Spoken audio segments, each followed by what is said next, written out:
For the most wild, yet most homely narrative which I'm about to tell, I neither expect nor solicit belief. Mad indeed would I be to expect it, in a case where my very senses reject their own evidence. Yet mad am I not, and very surely do I not dream. But tomorrow I die, and today I would unburden my soul. My immediate purpose is to place before the world, plainly and without comment, a series of mere household events. These events have terrified, have tortured, have destroyed me. Yet I will not attempt to expound them. To me they have presented little but horror. To many they will seem less terrible. Hereafter, perhaps, some intellect may be found which will reduce my phantasm to the commonplace. Some intellect more calm, more logical, and far less excitable than my own, which will perceive in the circumstances I detail with awe nothing more than ordinary succession of very natural causes and effects. Now, from my infancy, I was noted for the delicacy and humanity of my disposition. My tenderness of heart was even so conspicuous as to make me the jest of my companions. Because, you see, I was especially fond of animals and was indulged by my parents with a great variety of pets. With these I spent most of my time and never was so happy as when feeding and caressing them. This character within me grew, and in my manhood I derived from it one of my principal sources of pleasure. There is something in the unselfish and self-gratifying love of a brute which goes directly to the heart of him who has frequent occasion to test the paltry friendship and gossamer fidelity of mere man. Now, I married early and was happy to find in my wife a disposition not uncongenial with my own. Observing my partiality for domestic pets, we had birds, goldfish, we had a dog and rabbits and monkey, and we had a cat. This latter was a remarkably large and beautiful animal, entirely black to an astonishing degree. In speaking of his intelligence, my wife, who at heart was not a little tinctured with superstition, made frequent allusion to the ancient popular notion which regarded all black cats as witches in disguise. Not that she was ever serious upon this point, and I mention the matter at all for better reason than that it happens just now to be remembered. Pluto. This was the cat's name. Pluto was my favorite pet and playmate. I alone fed him, and he attended me wherever I went about the house. It was even with difficulty that I could prevent him from following me through the streets. Our friendship lasted in this manner for several years, during which my general temperament and character, through the instrumentality of the fine intemperance, had I blush to confess it, experienced a radical alteration for the worse. I grew day by day more moody, more irritable, more regardless of the feelings of others. I suffered myself to use temperate language to my wife. I even offered my personal violence. My pets, of course, were made to feel the change in my disposition. I not only neglected but ill-used them. For Pluto, however, I still restrained from maltreating him, as I made no scruple of maltreating the other rabbits, the monkeys, or even the dogs. When by accident or through affection they came in my way. But my disease grew upon me. For what disease is like alcohol? And at length, even Pluto, who was now becoming old and consequently somewhat peevish, even Pluto began to experience the effects of my ill temper. One night, returning home from being intoxicated, Yes, I was intoxicated. From one of my haunts about town, I fancied that a cat avoided my presence. Yes, this cat of mine avoided my presence. I seized him when in his fright at my violence, he inflicted a slight wound upon my hand with his teeth. The fury of the demon instantly possessed me. I knew myself no longer. My original soul seemed at once to take its flight from my body and thrilled every fiber of my frame. I took from my waistcoat pocket a penknife, opened it, grasped the poor beast by the throat, and deliberately cut one of its eyes from the socket. I blush, I burn, I shudder. Oh, what a damnable atrocity. When reason returned with the morning, when I had slept off the fumes of the night, I experienced a sentiment half of horror, half of remorse for the crime of which I had been guilty. But it was at best a feeble feeling, and the soul remained untouched. I again plunged to excess and soon drowned in wine all memory of the deed. In the meantime, the cat slowly recovered. The socket of the lost eye presented, it is true, a frightful experience, but he no longer appeared to suffer any pain.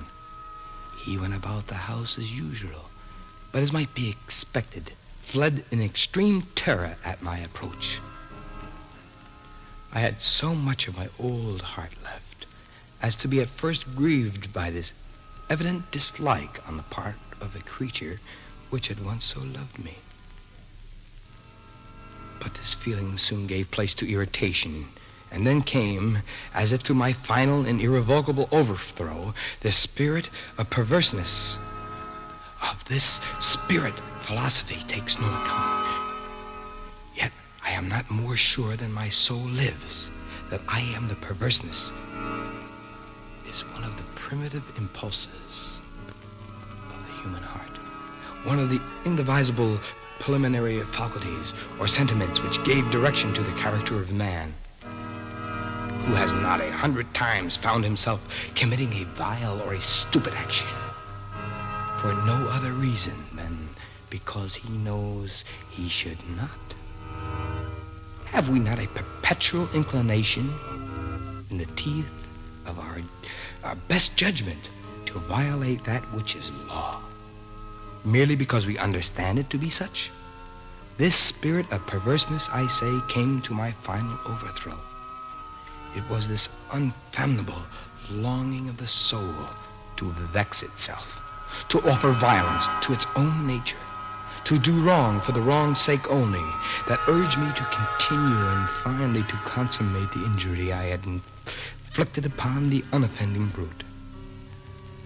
One morning in cold blood, I slipped a noose about its neck and hung it to the foot of a tree. Hung it with tears streaming from my eyes and with the bitterest remorse at my heart. Hung it because I knew that it had loved me and because I felt it had given me no reason of offense. Hung it because I knew that in so doing I was committing a sin, a deadly sin, that would so jeopardize my immortal soul as to place it, if such a thing were possible, even beyond the reach of the infinite mercy of the most merciful and most terrible God. On the night of the day on which the most cruel deed was done, I was aroused from my sleep by the cry of fire. The curtains on my bed were in flames. The whole house was blazing. It was with great difficulty that my wife, a servant, and myself made our escape. The destruction was complete. My entire worldly wealth was swallowed up, and I resigned myself henceforward to despair. I am above the weakness of seeking to establish a sequence of cause and effect between the disaster and the atrocity, but I am detailing a chain of effects, a chain of facts, and wish not to leave even a possible link imperfect. On the day succeeding the fire, I visited the ruins. The walls, with one exception, had fallen in. This exception was was found in a compartment wall, not very thick, which stood about the middle of the house and against which had rested the head of my bed. The plastering had here in great measure resisted the action of the fire, a fact which I attributed to its having been merely spread. About this wall a dense crowd collected, and many persons seemed to be examining a particular portion of it with very minute and eager attention.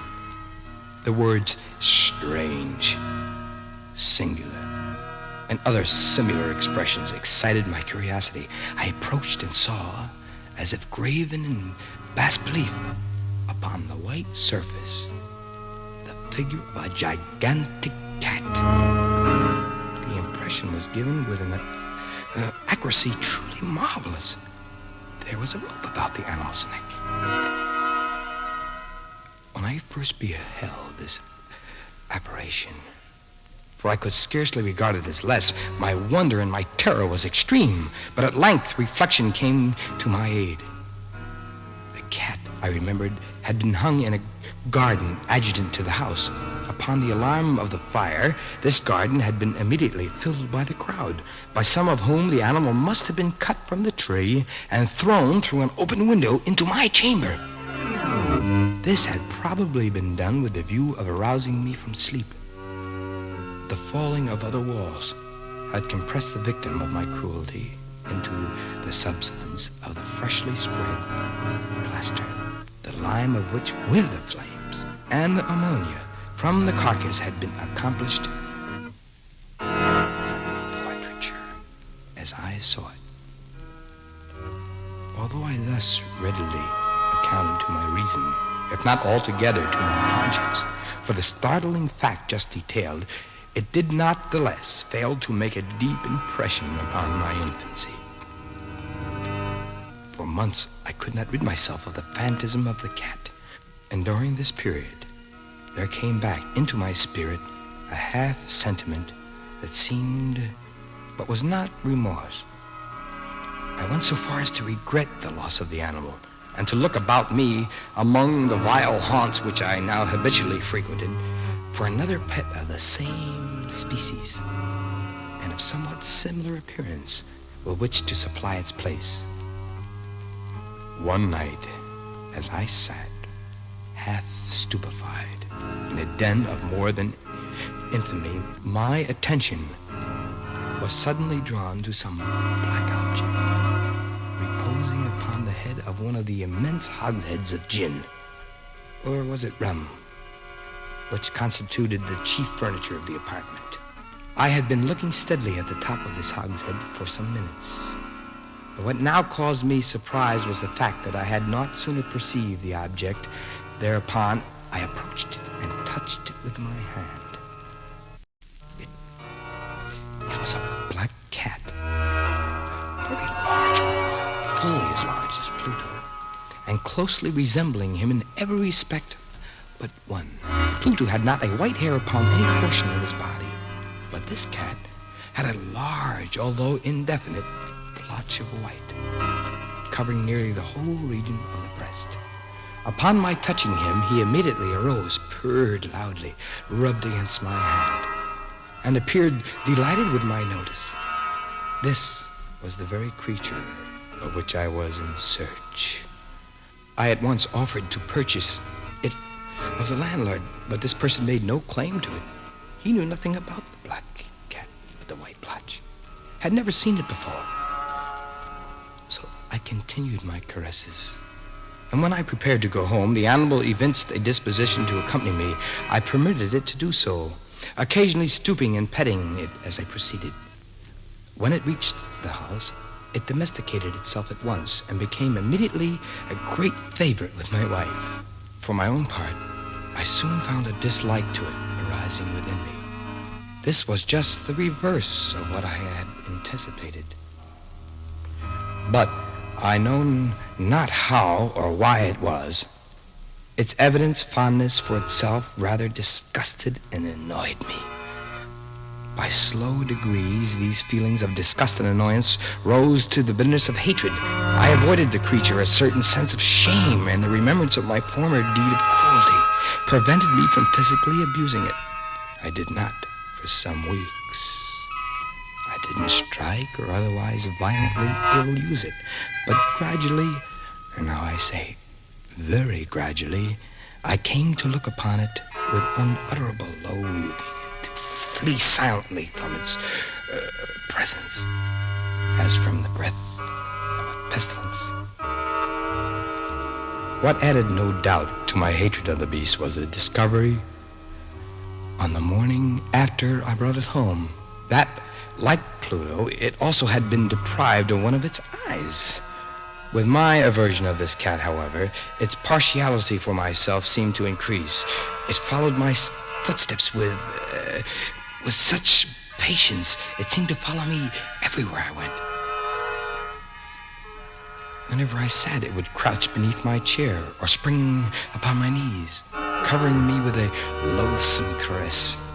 If I arose to walk, it would get between my feet and thus nearly throw me down, or fastening its long and sharp claws in my dress, clamber in this manner to my breast. At such times, although I longed to destroy it with one blow, I was yet withheld from so doing, partly by a memory of my former crime, but chiefly, let me confess it at once, by absolute dread of the beast.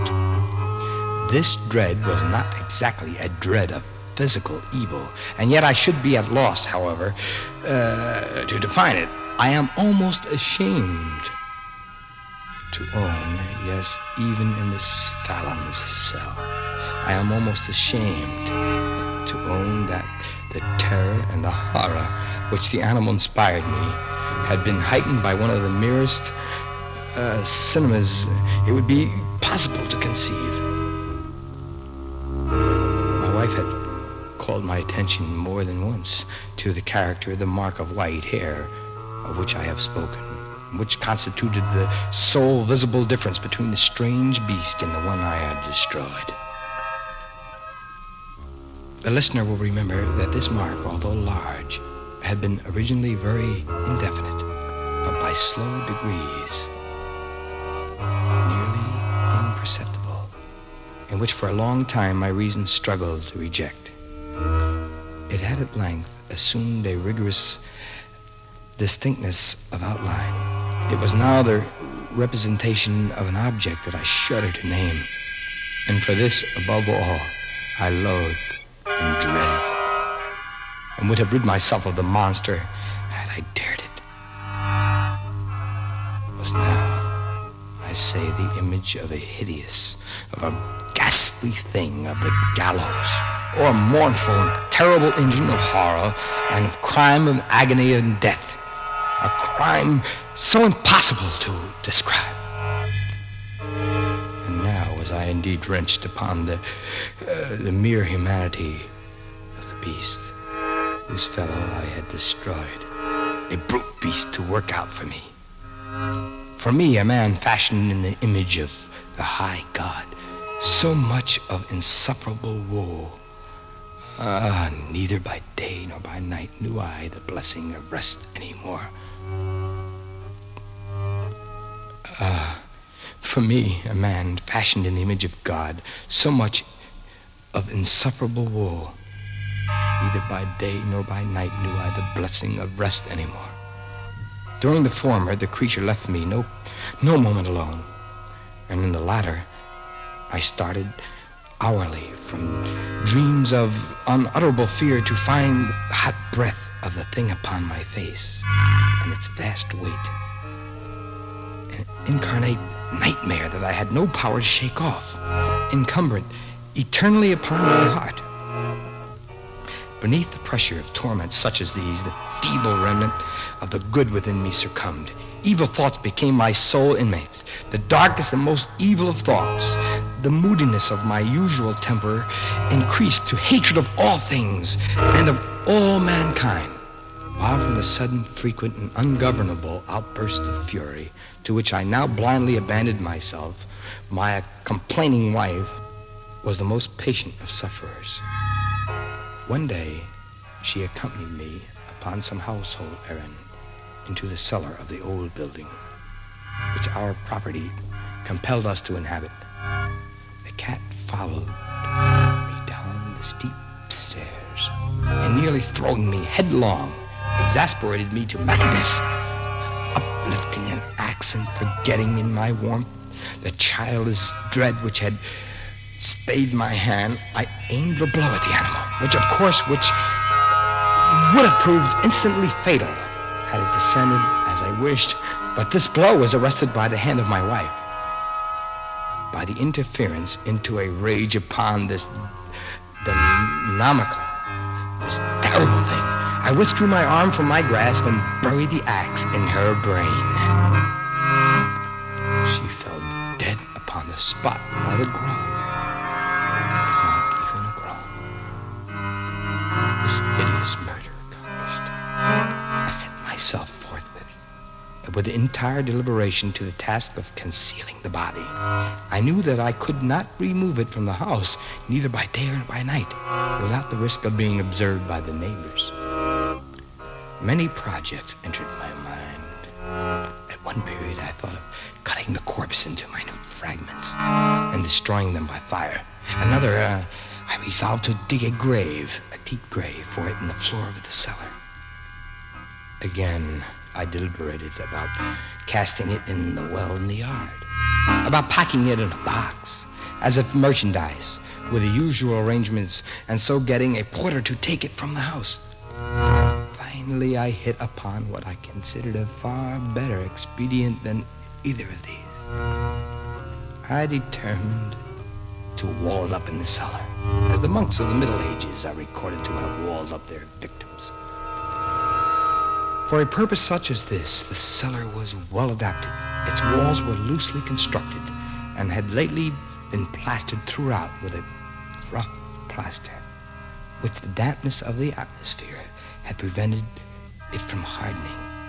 Moreover, in one of the walls was a projection caused by a false chimney or fireplace that had been filled up and made to resemble the rest of the cellar.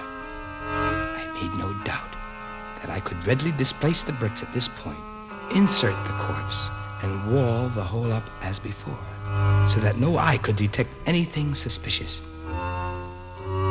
And in this calculation I was not deceived. By means of a crowbar, I easily dislodged the bricks, and having carefully deposited the body against the inner wall, I propped it in that position, while with little trouble I relay the whole structure as it originally stood. Having procured mortar and sand and hair, with every possible precaution, I prepared a plaster which would not be distinguished from the old, and with this I very carefully went over the new brickwork. When I had finished, I felt satisfied that all was right. The wall did not present the slightest appearance of having been disturbed. The rubbish on the floor was picked up with the minutest care. I looked around triumphantly and said to myself, "Here at last. Then my labor has not been in vain." My next step was to look for the beast which had been the cause of so much trouble, so much horror. For I had at length firmly resolved to put it to death. Had I been able to meet with it at that moment, there could have been no doubt for its fate. But it appeared that the crafty animal had been alarmed of the violence of my previous anger, and forbore to present itself no longer to me. I couldn't find it anywhere. I looked. It is impossible to describe or to imagine the deep and blissful sense of relief with the absence of the stated creature occasioned in my bosom. It did not make its appearance during the night, and thus for one night, at least since its introduction into the house, I soundly and tranquilly slept. Slept, even with the burden of murder upon my soul.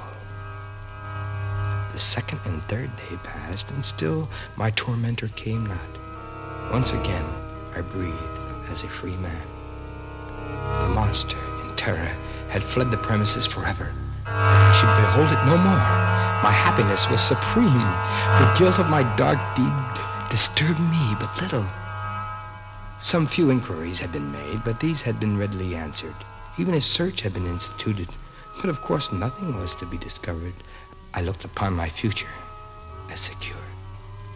Upon the 4th day of the assassination, a party of the police came, very unexpectedly, into the house and proceeded again to make rigorous investigation of the premises. Secure. However, in this place, how could I be secure? But secure I was. I felt no embarrassment whatever. The officers made me accompany them in their search. They left no nook or corner unexplored. For the 3rd or 4th time they descended into the cellar. I quivered not in a muscle. My heart beat calmly as that of one who slumbers in innocence. I walked the cellar from end to end. I folded my arms upon my bosom and roamed easily to and fro. The police were thoroughly satisfied and prepared to depart. The glee at my heart was too strong to be restrained. I burned to say, if but one word by way of triumph, and to render doubtfully sure their assurance of my guiltness. Gentlemen, I said, at last, as the party ascended the steps, I delight to have allayed your suspicions.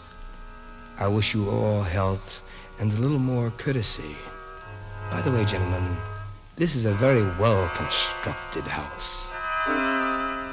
I may say an excellently well-constructed house. These walls are solidly put together. And here, through the mere frenzy of bravado, I rapped heavily with a cane which I held in my hand upon that very portion of the brickwork behind which stood the corpse of the wife.